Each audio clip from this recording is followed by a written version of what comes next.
عمران اور جولیا اس کے پیچھے چلتے ہوئے آگے بڑھنے لگے۔ عمران کی تیز نظریں ماحول کا بغور جائزہ لے رہی تھیں۔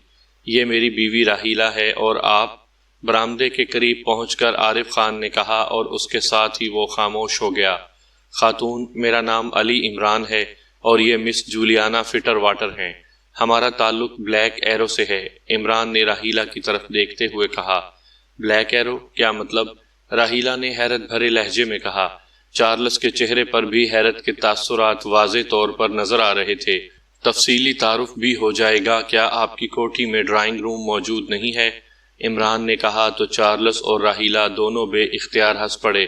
اوہ آئیے، عارف خان نے قدرے شرمندہ سے لہجے میں کہا، اور راحیلہ کے چہرے پر بھی ہلکی سی شرمندگی کے تاثرات ابھر آئے تھے، اور پھر وہ انہیں ایک چھوٹے سے ڈرائنگ روم میں لے آئے۔ راحیلہ، مہمانوں کے لیے کچھ پینے کے لیے لے آؤ، عارف خان نے اپنی بیوی سے مخاطب ہو کر کہا۔ ہم بہرحال بن بلائے مہمان ہیں، اس لیے آپ رہنے دیں، عمران نے مسکراتے ہوئے کہا۔ اوہ ایسی کوئی بات نہیں، میں ابھی لے آتی ہوں، راحیلہ نے مسکراتے ہوئے کہا اور تیزی سے مڑ کر ڈرائنگ روم سے باہر نکل گئی۔ آپ ایکس لیبارٹری میں کام کرتے ہیں؟ عمران نے کہا تو عارف خان بے اختیار چونک پڑا۔ اوہ آپ کون ہیں؟ پہلے آپ اپنا تعارف کرائیں۔ عارف خان کا لہجہ سخت ہو گیا تھا۔ ہمارا تعلق ملٹری انٹیلیجنس کے ایک خصوصی شعبے سے ہے۔ آپ اور آپ کی بیوی دونوں چھٹی پر ہیں اور کل صبح آپ نے ایکس لیبارٹری میں ڈیوٹی کرنی ہے، جبکہ حکومت کو اطلاع ملی ہے کہ لیبارٹری کو تباہ کرنے کے لیے ڈان مارک کے 2 ایجنٹ یہاں آئے ہوئے ہیں، جن میں ایک مرد ہے اور دوسری عورت۔ مرد کا نام چارلس ہے اور عورت کا نام کیٹی ہے۔ یہ دونوں فلاکیرو بم کی مدد سے لیبارٹری تباہ کرنا چاہتے ہیں، اور آپ دونوں بھی میاں بیوی ہیں، اور آپ کے قد و قامت بھی اس چارلس اور کیٹی سے ملتے جلتے ہیں، اس لیے آپ کی چیکنگ ضروری تھی، عمران نے مسکراتے ہوئے جواب دیا۔ اسی لمحے راحیلہ اندر داخل ہوئی۔ اس کے ہاتھ میں ٹرے تھی جس میں مشروب کے 4 گلاس رکھے ہوئے تھے۔ اس نے ایک ایک گلاس سب کے سامنے رکھا اور چوتھا گلاس ہاتھ میں اٹھائے وہ عارف خان کے ساتھ صوفے پر بیٹھ گئی۔ لیکن یہ خاتون تو غیر ملکی ہے، اور کوئی غیر ملکی خاتون کیسے کسی سرکاری ایجنسی میں شامل ہو سکتی ہے؟ چارلس نے جولیا کی طرف دیکھتے ہوئے حیرت بھرے لہجے میں کہا۔ غیر ملکی خاتون کی چیکنگ کے لیے غیر ملکی خاتون ہی کام آ سکتی ہے، عمران نے مسکراتے ہوئے کہا۔ اوہ تو یہ بات ہے، بہرحال آپ کی بات ٹھیک ہے، ہم ایکس لیبارٹری میں کام کرتے ہیں اور ہم 3 روز کی چھٹی پر تھے اور کل ہم نے واپس ڈیوٹی پر جانا ہے، عارف خان نے جواب دیتے ہوئے کہا۔ اوکے ٹھیک ہے، ہمیں آپ کے بارے میں تسلی ہو گئی ہے، اب ہمیں اجازت دیں، ہم نے ابھی 18 مزید افراد کو چیک کرنا ہے، عمران نے کہا اور اس کے ساتھ ہی وہ اٹھ کھڑا ہوا۔ ارے آپ مشروب تو لے لیں، عارف خان نے چونک کر کہا۔ سوری، ہم ڈیوٹی پر ہیں، خدا حافظ، آؤ جولیا، عمران نے کہا اور تیزی سے دروازے کی طرف مڑ گیا۔ جولیا بھی اس کے ساتھ ہی اٹھ کر کھڑی ہو گئی تھی۔ وہ خاموشی سے اس کے پیچھے چلتی ہوئی دروازے کی طرف بڑھ گئی۔ تھوڑی دیر بعد وہ دونوں پھاٹک سے نکل کر سڑک کراس کر کے کاروں کی طرف بڑھنے لگے۔ تم نے مشروب کیوں نہیں پیا تھا؟ کوئی گڑبڑ تھی؟ جولیا نے حیرت بھرے لہجے میں کہا۔ خاموشی سے چلی آؤ، کار میں باتیں ہوں گی، عمران نے کہا اور تھوڑی دیر بعد وہ اپنی کار کے قریب پہنچ گیا۔ اس نے کار کا سائیڈ دروازہ کھولا اور جولیا کو بیٹھنے کا اشارہ کیا۔ میں اپنی کار میں آتی ہوں، جولیا نے کہا۔ بیٹھو، ابھی ہم نے چیکنگ کرنی ہے، عمران نے کہا تو جولیا سر ہلاتی ہوئی کار میں بیٹھ گئی۔ عمران دوسری طرف ڈرائیونگ سیٹ پر بیٹھ گیا اور پھر کار ایک جھٹکے سے آگے بڑھی اور تھوڑا سا آگے جانے کے بعد عمران نے کار دوسری سائیڈ گلی میں روک دی اور پھر ڈیش بورڈ کھول کر اس کے اندر سے ایک جدید ڈیکٹا فون ریسیور نکالا اور اس کا بٹن آن کر دیا۔ حیرت ہے راحیلہ کہ غیر ملکی بھی اب اس قدر خفیہ سرکاری ایجنسیوں میں شامل کیے جاتے ہیں، عارف خان کی آواز سنائی دی۔ مجھے تو اب بھی یقین نہیں آ رہا عارف کہ یہ لوگ سرکاری آدمی ہو سکتے ہیں۔ میرا خیال ہے کہ تم chief security officer colonel Pasha سے بات کر لو، راحیلہ کی آواز سنائی دی۔ او نہیں راحیلہ، یہ بڑے حساس معاملات ہوتے ہیں، ایسا نہ ہو کہ الٹا ہم کسی چکر میں پھنس جائیں۔ جو بھی ہیں ہوتے رہیں، عارف خان نے جواب دیا۔ یہ بھی ٹھیک ہے، بہرحال صبح ہم نے ڈیوٹی پر تو جانا ہی ہے، اس لیے کیوں نہ آج کھانا باہر کھا لیں، راحیلہ کی آواز سنائی دی، جیسے تم کہو۔ اب ظاہر ہے تمہاری بات رد تو نہیں کر سکتا، ورنہ تمہارا منہ کئی روز تک پھولا رہے گا، عارف خان نے کہا، اور اس کے ساتھ ہی اٹھنے اور کرسیاں گھسیٹنے کی آوازیں سنائی دی۔ تو عمران نے ایک طویل سانس لیتے ہوئے ریسیور آف کر دیا اور اسے واپس ڈیش بورڈ میں رکھ دیا۔ یہ لوگ تو صاف ہیں، جولیا نے کہا، میری چھٹی حس کہہ رہی ہے کہ معاملات اتنے سادہ نہیں ہیں۔ بہرحال اب ہمیں مزید چیکنگ کرنا ہوگی۔ عمران نے کہا، وہ کیسے؟ جولیا نے کہا، ان کے باہر جانے کے بعد اس کوٹھی کی مکمل تلاشی لیں گے۔ عمران نے کہا اور گاڑی آگے بڑھا دی، اور پھر ایک لمبا چکر کاٹ کر وہ اسی سڑک پر واپس آئے، اور عمران نے کار ایک درخت کی اوٹ میں اس انداز میں روک دی کہ وہاں سے وہ کوٹھی کے گیٹ پر تو نظر رکھ سکتے تھے، لیکن انہیں عمومی طور پر مشکوک نہ سمجھا جا سکتا تھا۔ اور پھر تقریباً 20-25 منٹ بعد پھاٹک کھلا اور وہی کار جو پورچ میں کھڑی تھی باہر آ کر رک گئی۔ پھر پھاٹک اندر سے بند کر دیا گیا اور چھوٹا پھاٹک کھول کر راحیلہ باہر آ گئی۔ اس نے چھوٹے پھاٹک کو باہر سے تالا لگایا اور پھر کار کی سائیڈ سیٹ کا دروازہ کھول کر اس میں بیٹھ گئی۔ دوسرے لمحے کار دائیں طرف مڑ کر آگے بڑھتی چلی گئی اور پھر ایک موڑ کاٹ کر نظروں سے غائب ہو گئی۔ عمران اور جولیا خاموش بیٹھے رہے۔ آؤ، اب تک وہ کافی دور نکل گئے ہوں گے اور ان کی فوری واپسی کا کوئی سکوپ نہیں رہا، عمران نے مسکراتے ہوئے کہا اور کار کا دروازہ کھول کر نیچے اتر آیا۔ جولیا بھی دوسری طرف سے نیچے اتری اور ایک بار پھر وہ دونوں تیز تیز قدم اٹھاتے کوٹھی کی طرف بڑھتے چلے گئے۔ کوٹھی کی دیواریں زیادہ بلند نہیں ہیں، اس کے عقبی طرف سے اندر جانا ہوگا، عمران نے کہا اور جولیا نے اثبات میں سر ہلا دیا۔ سائیڈ گلی سے گزر کر وہ عقبی سمت میں آئے اور چند لمحوں بعد عمران اچھل کر دیوار پر چڑھا اور اندر کود گیا۔ چونکہ وہ پہلے ہی چیک کر چکا تھا کہ کوٹھی میں ان دونوں میاں بیوی کے علاوہ اور کوئی آدمی نہیں ہے اور نہ ہی یہاں کوئی کتا ہے، اس لیے وہ اطمینان سے اندر کود گیا۔ عقبی دیوار میں ایک دروازہ تھا جو اندر سے بند تھا۔ عمران نے دروازہ کھولا اور جولیا اندر آ گئی، اور عمران نے دروازہ اندر سے دوبارہ بند کر دیا۔ پھر وہ دونوں سائیڈ گلی سے ہو کر سامنے کے رخ پر آ گئے، اور پھر ان دونوں نے علیحدہ علیحدہ کوٹھی کی تلاشی لینا شروع کر دی۔ عمران، عمران! اچانک دور سے جولیا کی چیختی ہوئی آواز سنائی دی۔ ارے کیا ہوا؟ کیا کوئی جن بھوت نظر آ گیا؟ عمران نے تیزی سے اس طرف آتے ہوئے اونچی آواز میں کہا جدھر سے جولیا کی آواز آئی تھی۔ تمہاری موجودگی میں جن بھوت کیسے آ سکتے ہیں؟ جولیا نے مسکراتے ہوئے کہا۔ پھر تو تمہیں بھی غائب ہو جانا چاہیے تھا، عمران نے مسکراتے ہوئے کہا، اور جولیا بھی اس کے خوبصورت جواب پر بے اختیار ہنس پڑی۔ یہ دیکھو، تہہ خانے کا خصوصی راستہ، جولیا نے ایک کونے کی طرف اشارہ کرتے ہوئے کہا، اور عمران چونک پڑا۔ او واقعی، یہ تو خصوصی ساخت کا دروازہ ہے جو غور کیے بغیر چیک ہی نہیں ہو سکتا۔ ایسی کوٹھیوں میں عام طور پر ایسے تہہ خانے نہیں ہوا کرتے، عمران نے کہا اور تیزی سے آگے بڑھا۔ چند لمحوں بعد وہ دروازہ کھول کر سیڑھیاں اترتا ہوا نیچے جا رہا تھا۔ جولیا اس کے عقب میں تھی۔ تہہ خانہ خاصا بڑا تھا، وہاں دیوار میں 2 الماریاں تھیں اور اس کے علاوہ باقاعدہ صوفہ میزیں اور بیڈز بھی رکھے ہوئے تھے جو صاف ستھرے تھے۔ عمران نے آگے بڑھ کر ایک الماری کھولی تو اس میں نسوانی لباس لٹکے ہوئے تھے، پھر اس نے دوسری الماری کھولی تو اس میں مردانہ لباس تھے۔ عمران نے دونوں الماریوں کی اچھی طرح تلاشی لی، لیکن کوئی خاص چیز سامنے نہ آ سکی۔ او، یہاں فرش پر خون کے دھبے موجود ہیں، اچانک جولیا نے کہا تو عمران تیزی سے مڑا۔ جولیا ایک جگہ کھڑی براؤن رنگ کے کارپیٹ کو غور سے دیکھ رہی تھی۔ عمران آگے بڑھا اور جھک کر غور سے دیکھنے لگا۔ ہاں، یہاں واقعی خون کے دھبے موجود ہیں، لیکن کافی پرانے ہیں، عمران نے کہا، اور پھر ان دونوں نے بڑی تفصیل سے پورے تہہ خانے کی تلاشی لے ڈالی، لیکن سوائے ان خون کے دھبوں کے اور کوئی مشکوک چیز انہیں نہ مل سکی۔ وہ تہہ خانے سے باہر آئے۔ ایک بار پھر انہوں نے پوری کوٹھی کی تلاشی لی، لیکن وہاں واقعی کوئی مشکوک چیز موجود نہ تھی۔ اوکے، سوائے خون کے پرانے دھبوں کے اور کوئی چیز نہیں ہے۔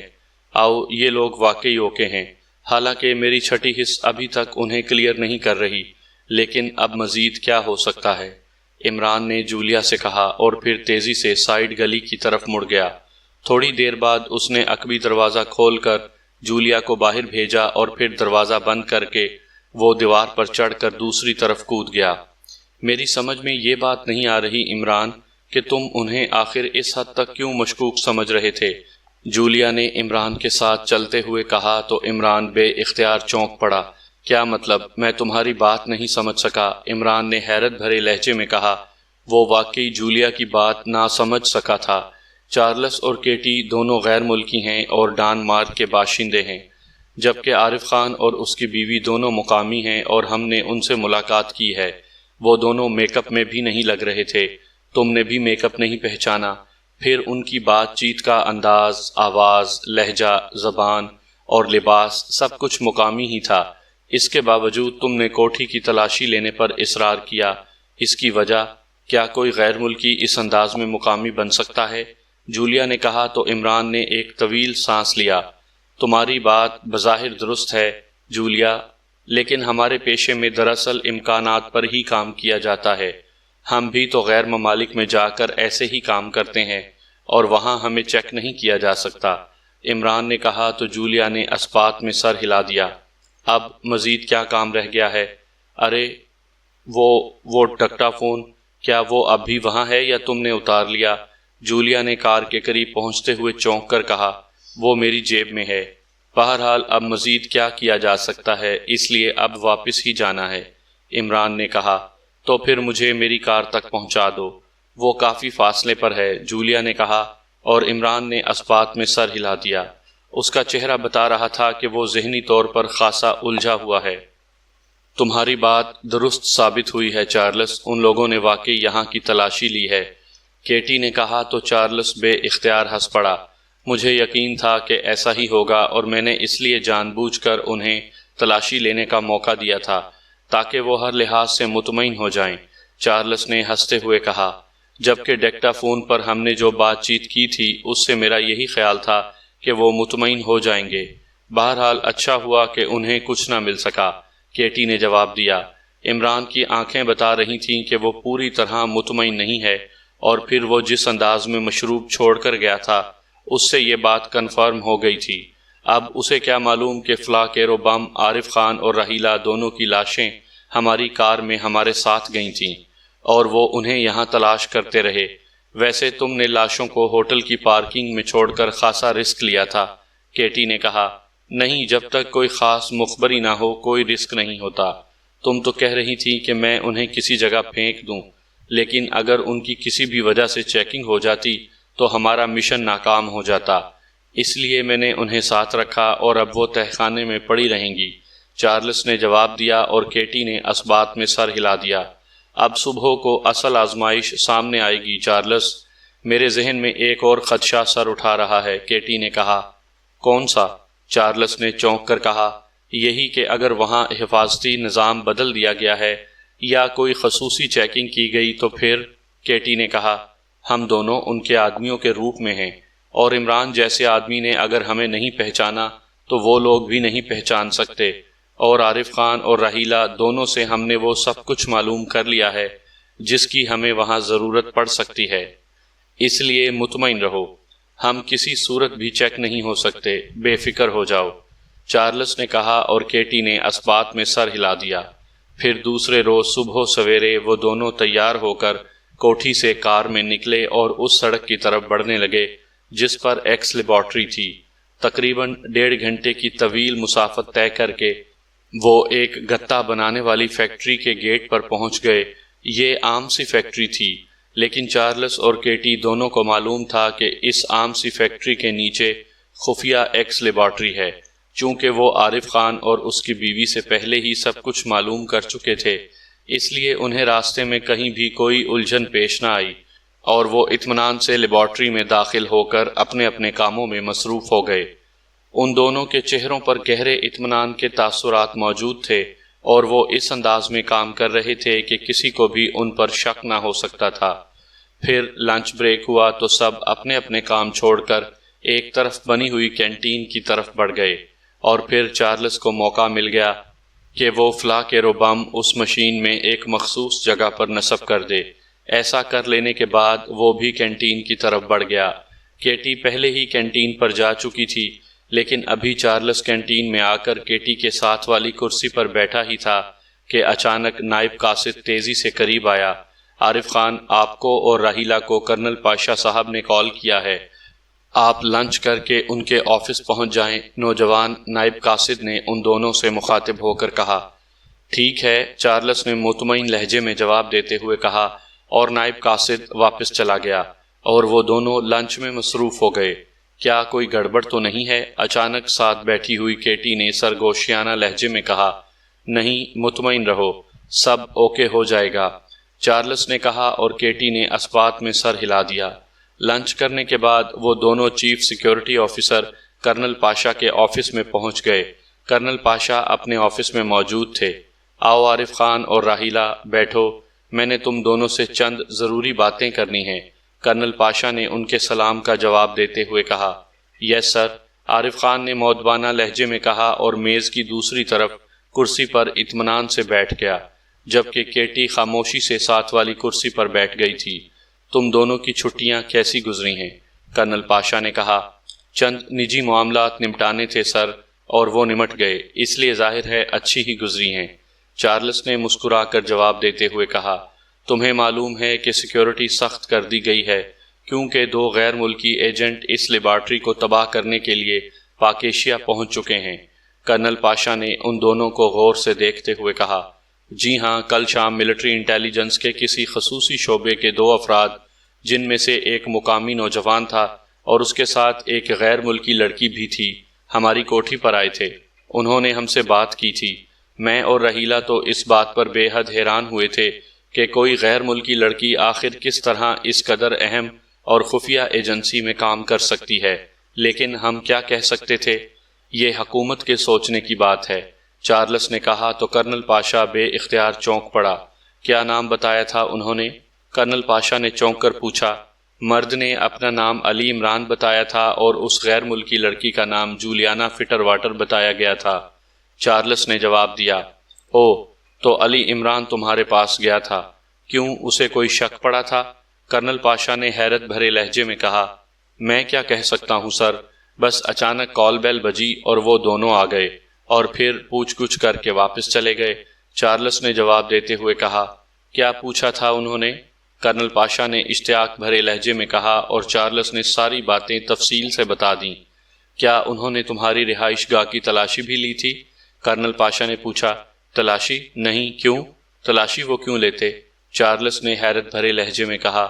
ٹھیک ہے، اب تم جاؤ، کام کرو، کرنل پاشا نے کہا، اور وہ دونوں اٹھ کر کھڑے ہو گئے اور پھر مڑ کر وہ آفس سے باہر آ گئے۔ انہوں نے ایک دوسرے کو معنی خیز نظروں سے دیکھا اور پھر زیر لب مسکرا دیے۔ ان کے چہروں پر اطمینان کے تاثرات نمایاں تھے۔ عمران دانش منزل کے آپریشن روم میں داخل ہوا تو بلیک زیرو احتراماً اٹھ کھڑا ہوا۔ بیٹھو، سلام دعا کے بعد عمران نے کہا اور خود بھی اپنی کرسی پر بیٹھ گیا۔ جولیا نے رپورٹ دی ہے کہ عارف خان اور اس کی بیوی پر شک غلط ثابت ہوا ہے، بلیک زیرو نے مسکراتے ہوئے کہا۔ ہاں، بظاہر تو ایسا ہی ہے، حالانکہ میری چھٹی حص ابھی تک مطمئن نہیں ہوئی، لیکن اب لگتا ہے کہ میری چھٹی حص ایک ہی کلاس میں پڑھتے پڑھتے بور ہو گئی ہے، اس لیے اب اسے 7ویں جماعت میں بٹھانا ہی پڑے گا، چاہے سفارش ہی کیوں نہ کرانی پڑے، عمران نے کہا تو بلیک زیرو بے اختیار ہنس پڑا۔ چھٹی حص دراصل لاشعور میں موجود خدشات کی بنیاد پر کام کرتی ہے، اور ضروری تو نہیں کہ لاشعور میں موجود خدشات درست ہی ثابت ہوں، بلیک زیرو نے جواب دیا۔ دیکھو، بہرحال میں نے صبح فلیٹ سے فون کر کے chief security officer colonel Pasha کو کہہ دیا تھا کہ وہ عارف خان اور اس کی بیوی دونوں کی خصوصی چیکنگ کرے، ان کی نگرانی کرائے اور ان کی گاڑی کی بھی تلاشی لے، ہو سکتا ہے کہ کوئی بات سامنے آ جائے، عمران نے جواب دیا۔ کیا ابھی تک اس کی کوئی رپورٹ نہیں ملی؟ بلیک زیرو نے پوچھا۔ میں نے اسے خود کہہ دیا تھا کہ اگر کوئی مشکوک بات ہو تو وہ میرے فلیٹ پر فون کر لے، ورنہ صرف اوکے کی رپورٹ دینے کی ضرورت نہیں ہے، اور اب تو وہاں شفٹ تبدیل ہونے کا وقت بھی قریب ہے، اب تک اس کے فون نہ آنے کا مطلب یہی ہے کہ کوئی مشکوک بات نہ تھی، عمران نے جواب دیتے ہوئے کہا۔ حیرت تو اس بات پر ہے کہ یہ دونوں ایجنٹ آخر غائب کہاں ہو گئے ہیں، بلیک زیرو نے کہا۔ کوئی رپورٹ سیکرٹ سروس کی طرف سے نہیں آئی، عمران نے کہا۔ نہیں، ابھی تک سب انہیں تلاش کرنے میں مصروف ہیں، بلیک زیرو نے کہا۔ میرا خیال ہے کہ کرنل پاشا سے بات کر لی جائے تاکہ کم از کم عارف خان والا باب تو بند ہو سکے۔ اور میں کسی اور طرف توجہ کر سکوں۔ عمران نے کہا اور ریسیور اٹھا کر تیزی سے نمبر ڈائل کرنے شروع کر دیے۔ X laboratory. رابطہ قائم ہوتے ہی ایک مردانہ آواز سنائی دی، کرنل پاشا سے بات کراؤ، میں علی عمران بول رہا ہوں۔ عمران نے انتہائی سنجیدہ لہجے میں کہا، یس سر، ہولڈ آن کریں۔ دوسری طرف سے کہا گیا، ہیلو کرنل پاشا بول رہا ہوں۔ چند لمحوں بعد کرنل پاشا کی آواز سنائی دی، علی عمران بول رہا ہوں۔ کیا رپورٹ ہے؟ عارف خان اور اس کی بیوی کے بارے میں عمران نے سنجیدہ لہجے میں پوچھا۔ اوکے ہے سر، میں نے خصوصی طور پر ان کی چیکنگ کرائی ہے، ان کی کار بھی چیک کرائی گئی ہے، اس کے علاوہ ان کی نگرانی بھی کرائی ہے۔ اس کے بعد لنچ کے وقت میں نے ان دونوں کو اپنے آفس میں بلوا کر ان سے باتیں بھی کی ہیں۔ انہوں نے آپ کی ان کی کوٹھی میں آمد اور پھر واپسی کے بارے میں بھی از خود سب کچھ ٹھیک بتایا ہے۔ میں نے آپ کے کہنے پر کوٹھی کی تلاشی کی بات کی تھی، لیکن انہیں اس تلاشی کا کوئی علم نہیں تھا، کرنل پاشا نے جواب دیا۔ اس وقت وہ کہاں ہیں؟ عمران نے پوچھا۔ وہ ڈیوٹی پر کام کر رہے ہیں، آدھے گھنٹے بعد شفٹ تبدیل ہوگی، کرنل پاشا نے جواب دیتے ہوئے کہا۔ اور کوئی مشکوک بات؟ عمران نے کہا۔ نو سر، سب اوکے ہے اور ہر لحاظ سے ہم پوری طرح الرٹ ہیں، کرنل پاشا نے جواب دیتے ہوئے کہا۔ اوکے، خدا حافظ، عمران نے کہا اور ریسیور رکھ دیا۔ اس کا مطلب ہے کہ واقعی ہم غلط ٹریک پر کام کر رہے ہیں۔ بہرحال اب سوائے اس کے کہ چارلس اور کیٹی کو تلاش کیا جائے اور کیا کیا جا سکتا ہے؟ عمران نے کہا اور بلیک زیرو نے اثبات میں سر ہلا دیا۔ آپ نے اس بلیک ایرو کے بارے میں کسی قسم کا کوئی ورک نہیں کیا؟ ڈان مارک کو آخر کیا ضرورت ہے کہ وہ پاکیشیا کی لیبارٹری تباہ کرنے کے لیے ایجنٹ بھیجے؟ بلیک ایرو نے کہا، میں پہلے ان دونوں ایجنٹوں کو کور کرنا چاہتا ہوں تاکہ لیبارٹری محفوظ رہ سکے، باقی اس ایجنسی کے بارے میں کام تو کسی بھی وقت ہو سکتا ہے، وہی چارلس اور کیٹی بھی بہت کچھ بتا دیں گے۔ ویسے میں نے سر سلطان سے اس بارے میں بات کی تھی، سر سلطان نے مجھے بتایا ہے کہ ڈان مارک کے اسرائیل حکومت سے خاصے اچھے اور گہرے تعلقات ہیں، اور پھر ایرو میزائل پر اسرائیل میں بھی کام ہو رہا ہے، اس لیے مجھے یقین ہے کہ یہ مشن اصل میں اسرائیل کا ہوگا، اور انہوں نے خود سامنے آنے کے بجائے ڈان مارک کی ایجنسی کو سامنے کیا ہے تاکہ ہمیں شک نہ پڑ سکے، عمران نے کہا اور بلیک زیرو نے اثبات میں سر ہلا دیا۔ اسی لمحے فون کی گھنٹی بج اٹھی تو عمران نے ہاتھ بڑھا کر ریسیور اٹھا لیا۔ X2، عمران نے مخصوص لہجے میں کہا۔ جولیا بول رہی ہوں سر، رات کو عمران کے ساتھ میں جس کوٹھی میں گئی تھی وہاں سے پولیس نے عارف خان اور اس کی بیوی کی لاشیں دریافت کی ہیں، انہیں گولی ماری گئی ہے اور پولیس کے مطابق ان کی لاشیں تہہ خانے میں موجود تھیں، جولیا نے کہا تو عمران کا دماغ بھگ سے اڑ گیا۔ سامنے بیٹھا ہوا بلیک زیرو تو جولیا کی رپورٹ سن کر محاورتاً نہیں بلکہ حقیقتاً اچھل پڑا تھا۔ کیسے اطلاع ملی ہے؟ عمران نے بڑی مشکل سے اپنے آپ کو کنٹرول میں رکھتے ہوئے سرد لہجے میں کہا، میں کار پر پرنس روڈ جا رہی تھی کہ سڑک فون کیبل کی کھدائی کی وجہ سے بند تھی، متبادل راستہ ممتاز کالونی کی طرف سے جاتا تھا، چنانچہ میں وہاں سے گزری تو عارف خان کی کوٹھی کے سامنے پولیس اور لوگوں کو دیکھ کر میں اس لیے رک گئی کہ رات کو اس کوٹھی پر میں اور عمران کے ساتھ عارف خان اور اس کی بیوی راحیلہ سے مل چکی تھی۔ جب میں نے دریافت کیا تو معلوم ہوا کہ کوٹھی بند تھی، لیکن ہمسایہ کوٹھی کے چوکیدار کا کتا ایک بلی کا تعاقب کرتا ہوا اس کوٹھی میں گیا، اور پھر جب وہ واپس ملحقہ کوٹھی میں پہنچا تو اس کے منہ میں انسانی پنجے کے ٹکڑے تھے، جس پر چوکیدار بوکھلا گیا۔ اس نے کتے کو پکڑ لیا۔ کوٹھی کے مالکان کو جب پتہ چلا تو انہوں نے پولیس کو اطلاع کر دی۔ پولیس آئی اور کوٹھی میں داخل ہوئی تو تہہ خانے میں عارف خان اور اس کی بیوی راحیلہ کی لاشیں پڑی ہوئی ملی۔ خونخوار کتے نے عارف خان کے ایک ہاتھ کا پنجہ نوچ لیا تھا۔ ہمسایوں نے تصدیق کر دی کہ یہ دونوں لاشیں عارف خان اور اس کی بیوی کی ہیں۔ جولیا نے تفصیل بتاتے ہوئے کہا، تم اس وقت کہاں سے کال کر رہی ہو؟ عمران نے پوچھا۔ اسی کالونی کے آخری چوک پر واقع پبلک فون بوتھ سے، جولیا نے جواب دیتے ہوئے کہا۔ تم وہیں رکو، میں صفدر کو ٹرانسمیٹر کال کر کے اسے تمہارے پاس بھیج رہا ہوں۔ عارف خان اور اس کی بیوی لیبارٹری میں موجود ہیں، وہاں سے انہیں کور کیا جائے گا، لیکن اگر وہ وہاں سے نکل گئے تو لازماً وہ کوٹھی پر واپس آئیں گے۔ تم نے انہیں بے ہوش کر کے گرفتار کرنا ہے، عمران نے تیز لیکن مخصوص لہجے میں کہا۔ او باس، اس کا مطلب ہے کہ وہ دونوں ایجنٹ ان کے روپ میں گئے ہیں، جولیا نے چونک کر حیرت بھرے لہجے میں کہا۔ ہاں، عمران نے کہا، اور اس کے ساتھ ہی اس نے رسیور رکھا اور بجلی کسی تیزی سے ٹرانسمیٹر اٹھا کر اس نے اس پر فریکوینسی ایڈجسٹ کرنا شروع کر دی۔ Chief calling over. Frequency adjust کر کے اس نے بار بار کال دیتے ہوئے کہا، صفدر اٹینڈنگ سر، اوور۔ چند لمحوں بعد صفدر کی انتہائی مؤدبانہ آواز سنائی دی، البتہ اس کے لہجے میں حیرت کے تاثرات نمایاں تھے۔